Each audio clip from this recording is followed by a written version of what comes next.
안녕하세요. 오늘 저희가 함께 살펴볼 자료는요. 베트남 시골 마을을 배경으로 한 두 편의 오디오 이야기입니다. 이게 겉으로 보면 좀 금지된 관계? 뭐 그런 이야기 같지만요.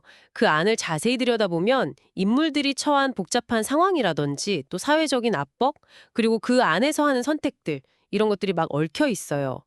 사회가 구워놓은 선 앞에서 좀 위태롭게 줄타기를 하는 인물들이 등장하는데요.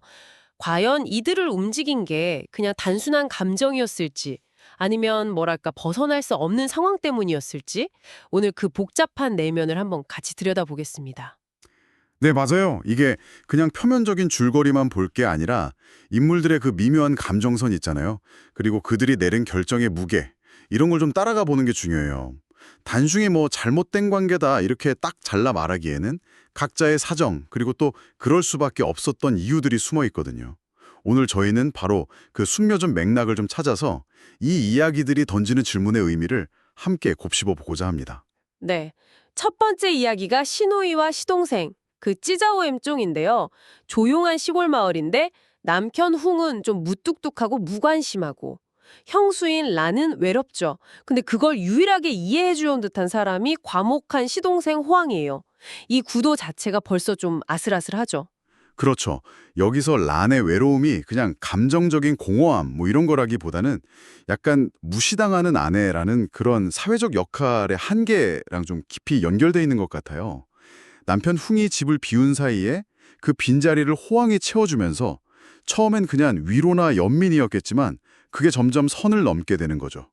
결국 넘지 말아야 할 선을 넘고 나서는 그 죄책감이랑 혼란 속에서 관계를 정리하려고 해도 이게 잘 안 돼요. 이미 늦은 거죠. 결국에는 남편 흥한테 발각되잖아요. 그 장면의 파괴력이 정말 상당하더라고요. 흥은 막 분노해서 호황을 집에서 내쫓고 아들 카인 때문에 란과의 관계는 뭐 유지하긴 하지만 완전 그냥 얼음장처럼 차가워지고요. 네, 맞아요. 호황은 후회하면서 마을을 떠나고 가족 모두에게 정말 깊은 상처가 남는 거죠. 이거 한순간의 선택이 가져오는 그 파장이 얼마나 큰지를 보여주는 거예요. 음, 근데 그 선택을 그냥 개인의 도덕적 실패로만 볼 수 있을까? 뭐 이런 질문도 하게 돼요. 물론 결과는 비극적이지만 그 이전에 란을 외롭게 만들었던 그 관계의 문제라든지 아니면 또 감정 표현에 소푼 인물들 간의 소통 부재 이런 게 어쩌면 더 근본적인 원인이 아니었을까? 특히 그 자녀에게까지 이어지는 정서적 고통을 보면 이게 절대 두 사람만의 문제가 아니구나 싶죠. 네, 정말 그래요. 그럼 이어서 두 번째 이야기, 며느리와 시아버지, 낭자우와 모청으로 넘어가 볼까요? 여기는 젊은 미망인 헌바, 그녀의 7살 아들 안, 그리고 이들을 돌보는 70살의 시아버지 무이 영감 이야기예요. 남편이 죽고 나서 시아버지에게 의지하며 살아가는데 여기서도 좀 예기치 못한 감정의 싹이 트기 시작해요. 이 이야기는 또 공유된 슬픔하고 서로에 대한 의지가 어떻게 감정의 변질을 가져오는가. 그게 좀 흥미로운 지점이에요. 호는 사실 의지할 곳 없는 미망인이라는 그런 역할 속에서 무이영감에게 기댈 수밖에 없는 상황이고요. 무이영감 역시 며느리랑 손자를 돌보면서 처음엔 연민이었겠지만 그 이상의 감정을 느끼게 되는 거죠. 근데 이 관계는 첫 번째 이야기랑 좀 다른 게 내부 갈등보다는 외부의 시선, 그러니까 마을 사람들 있잖아요. 그 사람들의 의심이랑 수군거림 때문에 위기를 맞아요. 맞아요.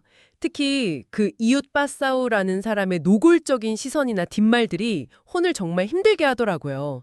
결국 무이 영감이 헌이랑 안을 지키려고 스스로 떠나기로 결심하잖아요. 편지를 남기고.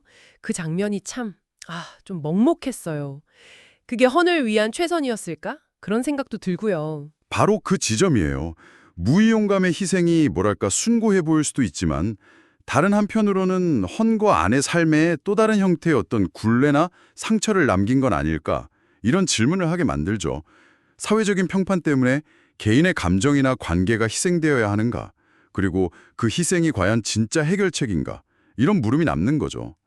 그래서 세월이 흘러서 두 사람이 짧게 재회하는 장면이 더 아련하게 다가오는 것 같아요. 이렇게 두 이야기를 나란히 놓고 보니까요. 외로움이나 슬픔 같은 개인적인 감정이 그 사회적인 역할이나 주변의 시선과 딱 부딪힐 때 얼마나 위태로운 상황이 만들어지는지가 좀 명확하게 보이는 것 같아요.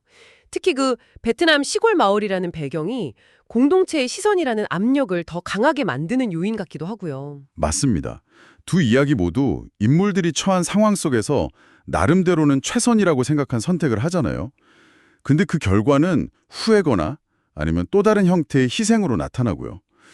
여기서 좀 흥미로운 건 그 외로움이나 피로라는 감정이 단순히 뭐 감정적인 결핍 이걸 넘어서서 사회적으로 딱 규정된 역할 있잖아요.